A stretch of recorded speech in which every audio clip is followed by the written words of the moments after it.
So this is video 5 in our series on Sophocles' Oedipus the King. This one is called Oedipus as Leader, Oedipus as Self, and Being Human After Oedipus. I'd like to give a shout out to Mr. Brown, who did a lot of work on Oedipus that I'm going to borrow from in what's going to come in this talk.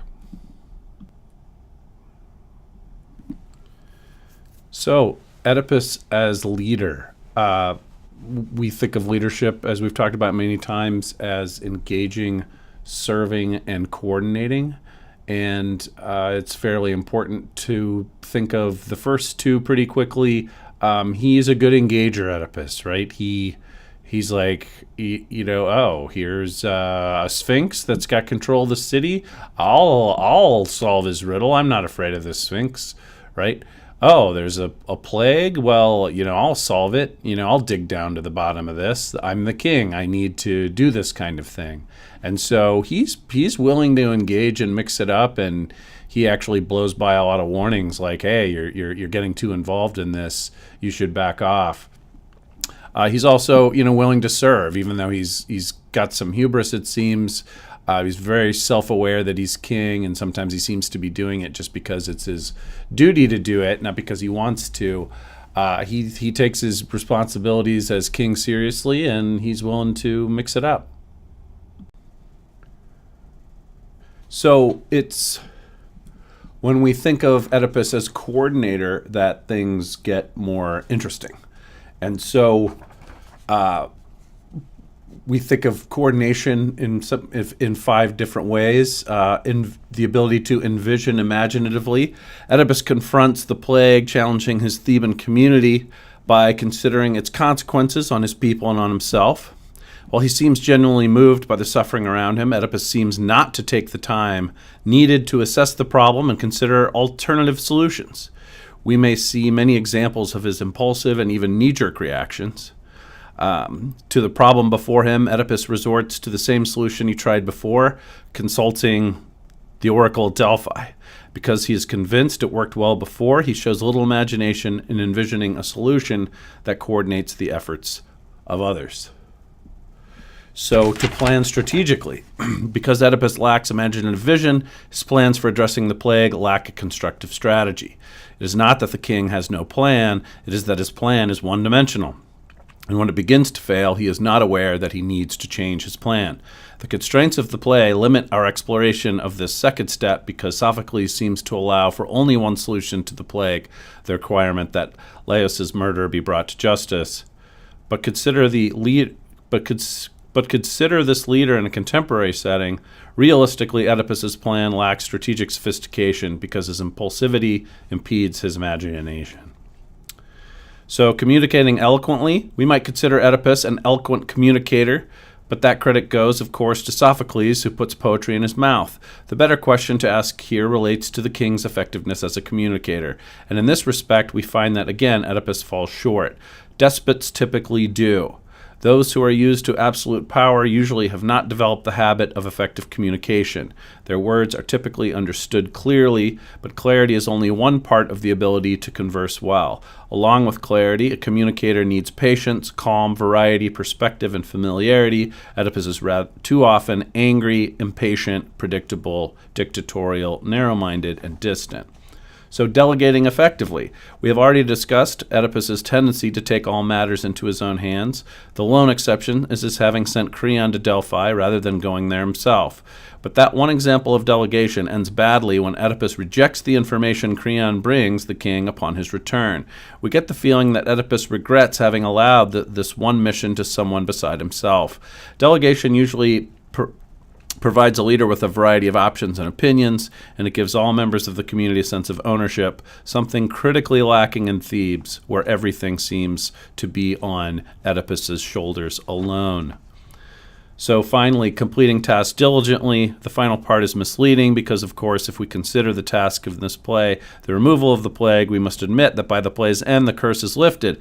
Again, the constraints of Sophocles' plot limit our assessment of the king's ability to complete the task. We might conclude by saying that the means do not always justify the end.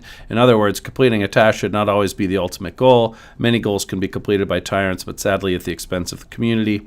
Community's goals should be shared, not the sole possession or responsibility of an authority figure. And as if to prove the point, Oedipus completes this task only by ruining himself. So not the greatest coordinator, this guy. So now we consider the heroism of Oedipus.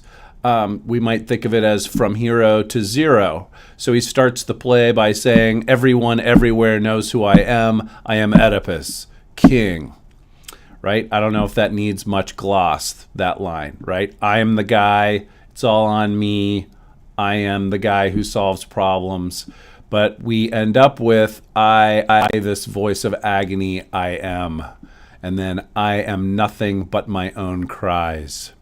So Oedipus goes from this incredibly confident, self-possessed agent at the beginning.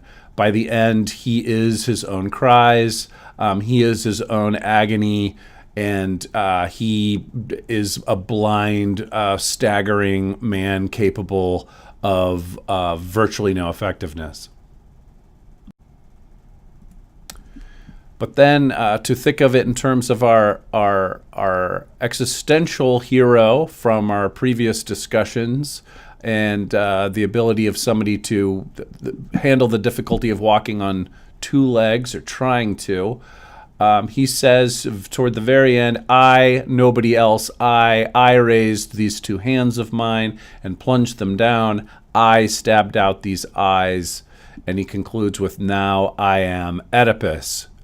So you get the sense, right, that we've already talked about, that he owns the suffering. He owns and is willing to endure through being himself. He blinds himself. He does not say, I was that great guy who was the king. I don't know who I am anymore. He's like, this is my fate. This is how things have played out.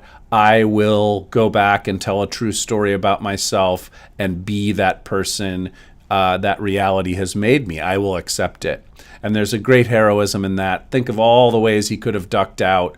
Think of all the ways he could have put responsibility on somebody else. The buck stops clearly with Oedipus, and that's fairly rare.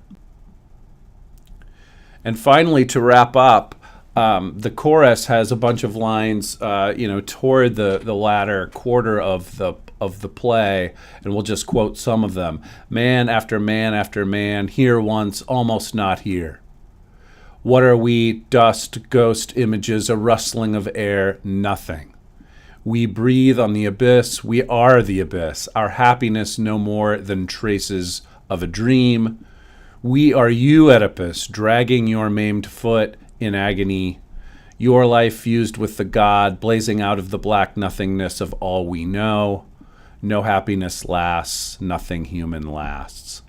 And so one of the great takeaways of Oedipus and the way Greek tragedy works is that the chorus identifies with the fate of the hero, the crowd identifies with the chorus and the fate of the hero.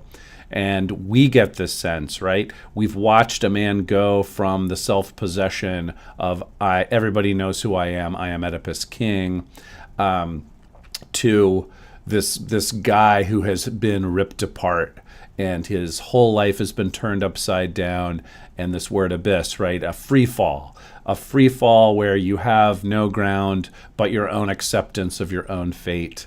And so the Greeks are getting the sense of both peaks, right? There's the peak of kinghood, of the glory of civilized selfhood at its best, and then there is the fireball of which any given being is just temporary there, emerges out of the flame, returns to the flame, and really is nothing except this flash in the pan where we actually get to be in the world for a little while. And the Greeks are excited by that. They're thrilled by that. They're terrified of that.